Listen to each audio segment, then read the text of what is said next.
Nicolas Normand, bonjour. Bonjour.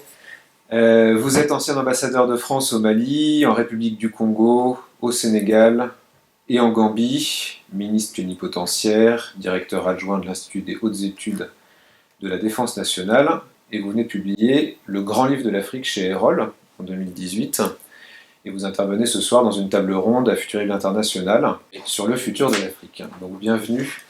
Quelques questions avant de rentrer dans cette table ronde sur les sujets que certains sujets que vous allez aborder tout à l'heure. Peut-être première question sur les aspects économiques. Est-ce qu'on peut considérer que l'Afrique subsaharienne va suivre les modèles de développement économique classiques, ou bien, pour reprendre le titre d'un des chapitres de votre livre, son décollage suppose-t-il une révolution culturelle? Alors, moi je pense que les modes de développement, les chemins suivis par les pays qui ont réussi, notamment en Asie du Sud-Est, sont applicables à l'Afrique. Simplement, en Afrique, il y a des difficultés spécifiques. La première difficulté, c'est l'endiguement de la natalité. Pour l'instant, il n'y a pas de transition démographique ou une très, très lente transition. Donc il faut arriver à baisser la natalité et qu'elle soit sous contrôle. Ce que les pays d'Asie ont fait, naturellement, dans un cas extrême avec l'enfant unique pour la Chine. La deuxième difficulté, c'est l'éducation. Les pays asiatiques ont également mis l'accent sur la formation et l'éducation, et elle est très en retard en Afrique. Beaucoup de systèmes d'éducation nationale sont dans une situation désastreuse. Et la troisième chose, ce sont les infrastructures. Ça, c'est plus difficile pour l'Afrique que pour l'Asie, parce que beaucoup de pays africains sont enclavés et sont très pauvres et n'ont pas les financements suffisants pour créer des infrastructures en matière d'électricité, de routes, et aussi pour les villes, toutes les infrastructures urbaines, d'assainissement, d'adduction d'eau potable, par exemple. Cela étant, il n'y a pas de mode particulier pour l'Afrique. Vous faisiez allusion à la révolution culturelle. C'est vrai qu'il y a certains aspects des cultures traditionnelles qui peuvent freiner le développement. Je crois que les pays asiatiques avaient aussi ces difficultés. Ils les ont surmontées parce que les cultures se transforment et s'adaptent.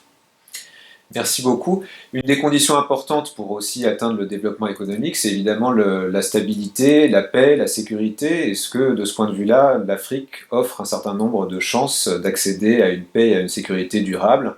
Si oui, à quelles conditions? Et peut-être aussi, quelles sont les différences selon les pays? Alors d'abord, il y a une sécurisation de l'Afrique, c'est-à-dire qu'il y a beaucoup moins de conflits que dans les années 80 et même 90. Donc il y a une diminution régulière du nombre de morts par conflit. Ce qui s'est passé, c'est qu'à partir de 2013, il y a eu quand même deux nouveaux conflits qui sont intervenus, le Soudan du Sud et puis la Centrafrique. Donc il y a un petit rebond dans le nombre de victimes des conflits. Et puis aussi, à partir de 2000 environ, le terrorisme islamiste en particulier a pris le relais quand même des guerres civiles, enfin, dans certaines régions d'Afrique. Alors, les solutions à ces difficultés de sécurité sont les suivantes. Elles ont été négligées jusqu'à présent. C'est le renforcement des armées nationales, des gendarmeries et des polices nationales, et aussi des systèmes judiciaires. On ne peut pas tout traiter de façon militaire. Il faut également que la police, la gendarmerie, appuyée par une justice, exercent leur rôle et puissent poursuivre les délinquants. Et aussi, deuxième condition importante, il faut pouvoir contrôler l'ensemble du territoire. Il y a des zones où il n'y a aucune présence de l'État dans de nombreux pays africains, souvent des zones périphériques, qui deviennent des Far West sans shérif. Et à ce moment-là, des milices, des groupes armés se mettent à se développer et pullulent, quelquefois, comme on le voit dans l'est de la RDC, en Centrafrique, en Somalie, au Mali, dans plusieurs régions du Sahel. Et donc la solution, je crois, c'est de consacrer davantage de formation et d'efforts sur ces questions régaliennes, sur la création d'une police, d'une gendarmerie, d'une justice, et sur l'équipement et la formation de l'armée.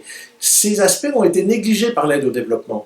L'aide au développement, à la limite, a affaibli les États en s'adressant directement aux populations et en négligeant les fonctions régaliennes des États qui se sont de plus en plus affaiblis jusqu'à parfois l'effondrement. Nicolas Normand, merci beaucoup.